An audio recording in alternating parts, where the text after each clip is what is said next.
Okay, see if this worked. Okay, so I think it's recording. Okay, so each week we have a new topic in Connexio, and each week you can come to the live launch or you can watch it recorded. Obviously, it's a little easier just to come to the live launch, and then you don't have to answer the question. I can give you credit because we're just going to be doing discussion while we're in here. All right. Okay, so let me see. We'll give like one more minute here, and then we'll get started. Okay, and I guess you, if anyone, knows that attendance is important and something that you struggle with, obviously, no fault of your own. But just like my son, sometimes he feels like he's always playing catch up when he's trying to get back on track with his studies. So yeah, absolutely. Yeah, so you know the importance of being present, trying to have the best attendance that you can. When did you first come to cyber school with us? With you guys, I think 2 years ago. 2 years ago. Okay. Did you do cyber school before this? Yeah, I did. I hopped around from K-12 to Agora, which was just K-12, but they were trying to branch off, and then I went to my old brick and mortar school, and that one was pretty rough. Okay. It's a lot, yeah, for a day, for sure. So I'm glad this fit. Does this fit with you so far then, everything? Oh, absolutely, yeah, this is, yeah. We'll have you be a spokesperson for our school. Right. Okay, we'll put you on, we actually are working on, which is something we can even talk about. We're gonna make some what are called clubs. We're not really calling them clubs, but the one is actually this one student or learner I have who will probably be listening to this later on today. She likes to do video editing, and she said about helping us do this, but we might do everyone kind of like film a little piece of their lives, a typical cyber school day, because I know you guys are usually pretty good at using the camera to kind of video your life. Very different than when I grew up. And we kind of would piece it all together and, you know, what a typical cyber school day could look like for people, or a year or whatever. And we thought we might put that out there, but we thought it would be a lot of fun. And you guys could get to know each other. Of course, no pressure, whoever wants to do that. So I'm actually kind of throwing that out there for anybody who's one of my learners. We're trying to make, like I said, club type things, and you guys took surveys on them. But the one that was really popular was doing some media and different things and video editing. So we're going to try to maybe work that. But there's going to be other clubs coming out as well. So just keep an eye out for that in the next couple of months. But I'm really excited about the video one because I think it would be neat to put a little snapshot of all of the learners and what their day is and how every day is different. We have kids at VOTech, we have kids out working, we have kids working at night, during the day, all sorts of different learners. So different reasons for coming. So thought it'd be kind of neat. What do you think, Skylar? Absolutely. You know, it gives a lot of options for kids to express themselves and express how this is helping them function in a way that sometimes regular school doesn't allow them to. I agree. Yeah, that's good. Okay, so the topic is for today, being present. Okay, sorry, I was echoing. Being present connects you. So we thought this would be kind of a funny way to do this because obviously whether you're sick at CPDLF or if you're sick at a brick and mortar school, you need to turn in a note. And I always remember kids would be forgetting and the teacher would say, do you have your note, Johnny, or whatever? So, dear Mrs. Miller, Ray is so sick he cannot go to school. Ray's mom, no homework, please. So that's just showing you, I mean, that's kind of a funny thing, just showing you that attendance is important. And obviously it's important to turn in your absent notes if you are absent because we do take attendance at CPDLF and it's important that you show up. Hopefully you'll turn in a little bit better of a note than this. But I guess poor Ray forgot to get his note for the day. So, okay, some things we're going to talk about. Poor Skylar's going to be my only one to answer, but you guys can think about these when you watch the video. Why is it so important to have a valid excuse to be absent at school? And why is attendance in school so important? So let's start with that. So why do we need a valid excuse, Skylar, and why is attendance so important? Well, the legality of it. I'm pretty sure legally you have to have a well, first of all, attend, and then for a valid excuse. I mean, if you're just skipping school, then. Yeah, and I kind of feel like at CPDLF, there's so much time to work that sometimes you probably would not need an excuse. Yeah. So if you go to a dentist appointment in the morning, you could work in the afternoon. Or if you have something all day, you could work at night. So there's a little bit of leeway at our school by being asynchronous. So, okay, how can being chronically absent affect your plans for success? So lots of absences. How's that? Bad behavior. I'm sorry, one more time. I said it reinforces bad behavior. Yeah, it definitely could. And I always talk about my son. Some people know he suffers from pretty bad migraines, and he missed a lot of school last year. And I felt like I was his teacher at home. And sometimes that would really mess up his school, because he would miss out on things the teacher would tell him that he did not know about.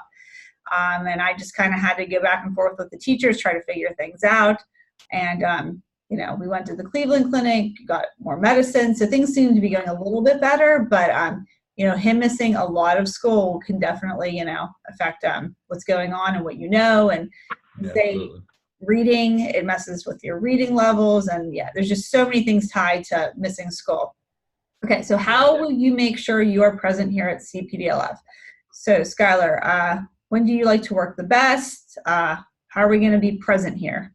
Generally, I like to, well, first of all, starting off the day, right, I try to get a shower, get ready for the day, and then it's basically just a schedule, and whatever I have going on the day, I try to plan around, and this is very flexible for me, so it's fantastic that I can, if I have an appointment in the morning, I go do stuff in the afternoon, or so on and so forth. I like it. So flexibility, making sure you have a schedule. I like those words. Trying not to, wake up and think that you're going to work, starting at 3 p.m.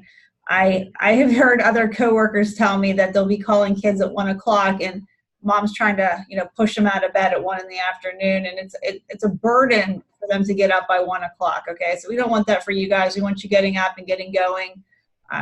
9 o'clock, 10 o'clock is a pretty good time to start, because we need to put in about 5.5 hours for the day is what we're asking, or until you get your work done.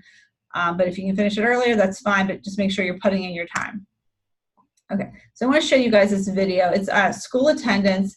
It's a building block of student achievement. It shows you what happens when you don't have the best attendance. And I love this video because it really shows you what can happen by missing days of school here and there. I think it's like 2 minutes long. So here we go.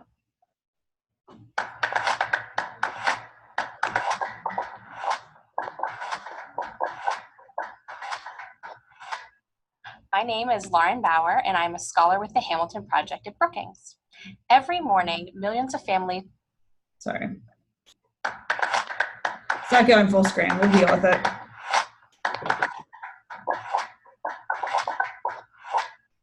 My name is Lauren Bauer, and I'm a scholar with the Hamilton Project at Brookings. Every morning, millions of families start their day with a routine like mine: make breakfast, pack lunches, drop the kids off at school, go to work. Every day, millions of students across America are in school and learning. But every year, millions of students miss a lot of school. These absences are represented by the red blocks. In the 2013 school year, about 6.8 million students were chronically absent, meaning they missed more than 3 weeks of school. Being chronically absent is associated with a lot of poor outcomes, like lower student achievement and lower course performance. High absence rates, the holes that chronically absent students leave behind, affect students with good attendance too. If a teacher waits to introduce new material until more students are present, all students fall behind. When an absent student is in school, a teacher may use class time to bring them up to speed. Evidence suggests this reduces math achievement among students with better attendance. You might think that chronic absenteeism is mostly a problem among high school students with unexcused absences, but that's not the whole story.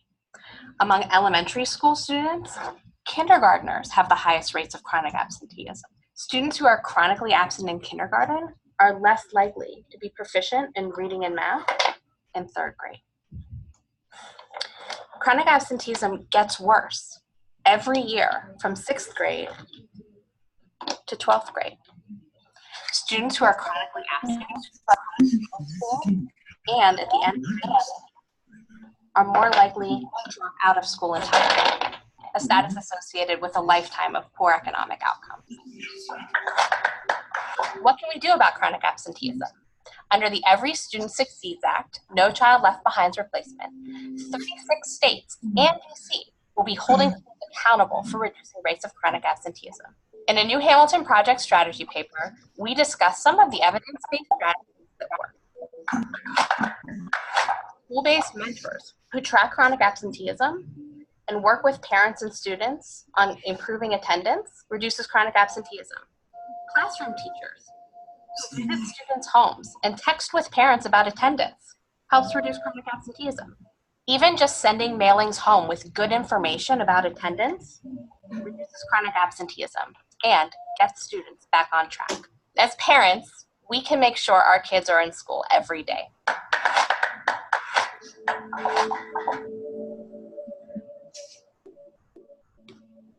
I want to welcome Haley. Haley, can you hear us? Yes. Okay, perfect. So that kind of puts it in perspective. It's kind of shocking what happens when you miss school. But I did like, the positive things that can come out of, teachers reaching out to the kids and the parents, which is why we contact you guys so much. We want to make sure you're out there. Things are going well. I know sometimes I feel like I'm sending out 1,000 hangouts, which will stop. It's just the beginning of the year and you guys are map testing and I'm trying to figure out what classrooms to put you in. But make sure you're checking your Google Classroom and making sure you're doing all your stuff and how attendance really does affect you as a student. Okay. So last thing. So why is it important to have good attendance at school? And this little ant here really says it all. So if you are missing school and you're not getting your diploma, life's just going to be a little bit more tough. You're always playing a little bit of catch up and you're trying to, hold this big rock up. And it's pretty tough to do that. I don't know if you've ever felt the burden before kind of weighing down on you. That's kind of when I feel like this ant is, trying to hold up it and trying to do this uphill climb. Okay. And if you get into my Connects You, which you will be getting into, just to check off that you did this for the week and answering the questions, this is what you're going to see for this week. In both classes, whether you're in 9th and 10th or 11th and 12th, you have being present, then the engaged lessons for today. Tomorrow we do explore and explain. Friday we have evaluate. Monday's elaborate. And then Tuesday is express. And if you get into the classroom, you can see, you click on it, and then there's going to be little articles to read. It's very much just like last year. And Haley and Skylar, you were both with us, right? I didn't have you as a learning guide, but you guys are pretty familiar with the setup of Connects You, right? You have the activity, questions. Yeah, there's a Quizlet. And then there's some options to do the elaborate. The elaborate is the one that's going to take the longest because you take what you learned and you do something small. And a lot of times you'll have two options, option 1 or option 2. And then at the end, you kind of self-evaluate how the week went and answer a reflection question. Okay, and then next week will be week 4, and I'll put a new topic. I think I'm going to move these to the top, though, instead of having you guys scroll down. What do you think about that? Do you want the new topic at the very top for the week so you don't have to scroll? Any opinion? Yeah, that'd probably be good. Okay, because I never did it before, but I thought about it. I might just do backwards order this year and then the newest topics on top for the week. Okay, so Haley, let's ask you just a couple things since you came in a little bit later here. Okay, how do you think attendance can affect your schooling at CPDLF? Both positively, negatively, what do you think? Negatively. So you want good attendance? Yes. Correct? Okay. And did you, I know you caught the last little bit of the video there, but did you see like what happens when the attendance is not the best and, some of the positive things that can happen if you have the good attendance and the teacher's reaching out? Yes. Okay, perfect. Okay. So that's pretty much it, guys. And then all this week is about having good study habits, good attendance, making sure you're being present at CPDLF. And we wrap up this, and then next Wednesday I'll have another live launch and a new topic. Okay? So thank you so much for joining me, and you guys can just go in and click that you're done, and you're good to go. Okay, just click, yep, done, submit, good to go. Okay. And you can even put attended live session. That would be awesome. Okay, and everyone else, you can answer the question that is in the Google Classroom. Okay, thanks again, guys. Thank you. Okay, bye.